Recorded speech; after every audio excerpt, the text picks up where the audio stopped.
Dengan kata-kata Jack Ma, orang-orang yang bermental miskin itu adalah orang-orang yang susah dilayani.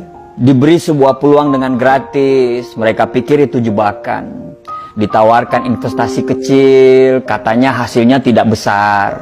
Ditawarkan investasi yang besar, katanya mereka nggak punya modal. Diajak melakukan hal-hal yang baru, mereka berpikir bahwa mereka tidak punya pengalaman.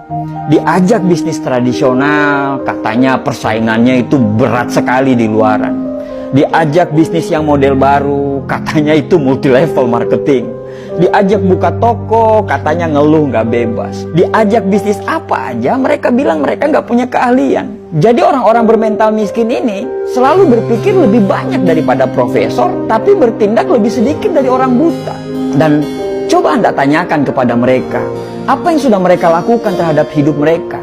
Niscaya mereka akan susah untuk menjawab apa yang Anda tanyakan. Padahal hidup itu berjalan terus.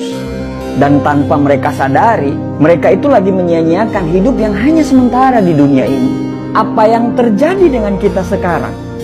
Karena tindakan dan pemikiran kita di masa yang lalu, di tahun-tahun lalu. Kalau sekarang kita hidupnya biasa-biasa saja, tidak ada perkembangan dan cenderung hidup kita itu malah menurun, bisa dipastikan tahun-tahun yang lalu itu kita nggak ngapa-ngapain sama sekali. Nah, kalau kita nggak ngapa-ngapain, terus kita pertahankan nggak ngapa-ngapain kita itu sekarang, bisa dipastikan masa depan kita atau tahun-tahun yang akan datang kita akan sama aja seperti sekarang.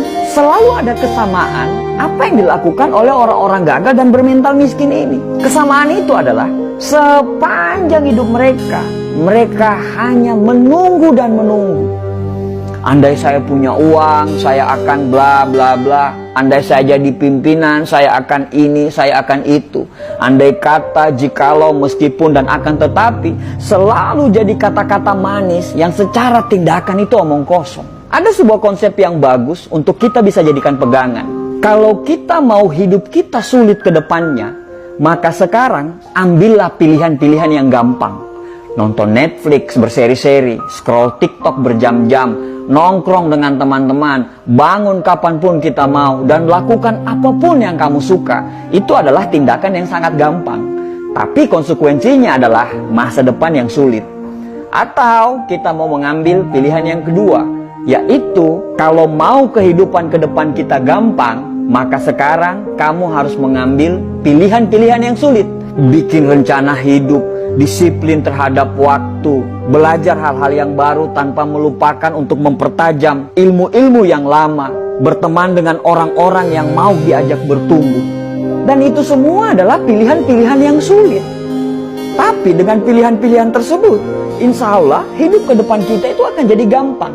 Merasa berdosalah ketika kamu melakukan hal-hal yang tidak bermanfaat. Hindarilah hal-hal yang tidak bermanfaat. Makan makanan yang sehat, tidur yang teratur. Ya susah memang, tapi insya Allah hal-hal yang sulit yang kamu jalani itu akan membuat hidupmu gampang ke depannya. Dan gampang di masa-masa yang akan datang. Setiap tindakan selalu siaplah dengan konsekuensinya. Mau gampang sekarang, sulit ke depannya, atau mau sulit sekarang, gampang ke depannya. Itu semua pilihan hidup. Dan dari semua pilihan itu tidak ada yang salah. Tapi bersiaplah dengan konsekuensinya. Susah memang dibedakan mana orang yang serius mau berubah dan orang yang cuman ngomongnya doang yang besar. Kamu tahu kalau hidupmu masih serba kekurangan, tapi kamu malah tidak mau kerja keras. Kamu tahu kalau sukses itu butuh perjuangan dan kegagalan, tapi kerjamu hanya mengeluh dan banyak protes. Kamu tahu kalau kamu kurang, tapi justru kamu bangga dengan kekuranganmu itu. Bahkan parahnya, kekurangan itu justru kamu jadikan alasan pembenaran kenapa kamu masih seperti ini.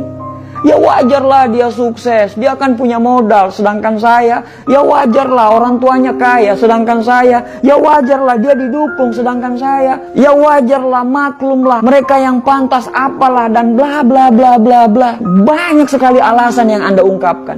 Padahal setiap orang itu pasti punya perangnya masing-masing loh. Kamu berperang dengan perangmu sendiri, begitu juga mereka. Mereka berperang dengan perangnya masing-masing. Setiap orang ada dengan masalahnya masing-masing. Bedanya, kamu menyerah dan mereka masih menyelesaikan masalah mereka dan mereka tidak pernah keluar dari arena pertempuran. Kalau kamu tidak berjuang, terus apa yang mau dimenangkan? Akhirnya orang-orang sukses dan kita lagi-lagi tidak sukses. Setelah melihat mereka sukses, apa kata kita? Wajarlah, mereka kan beda. Ya iyalah beda. Orang-orang sukses itu pasti berbeda. Perbedaan tidak selalu yang terbaik, tapi yang terbaik pasti berbeda. Bukan beda makanannya, karena mereka pun makan apa yang seperti kita makan. Bukan beda dari kecerdasan. Terkadang orang-orang sukses itu justru kepintaran dan kecerdasannya itu jauh di bawah kita. Tapi yang membedakan itu adalah action dan tindakannya. Saat kamu menunggu perubahan datang, mereka selalu menciptakan perubahan. Sampai kapan kamu menunggu dan tertinggal?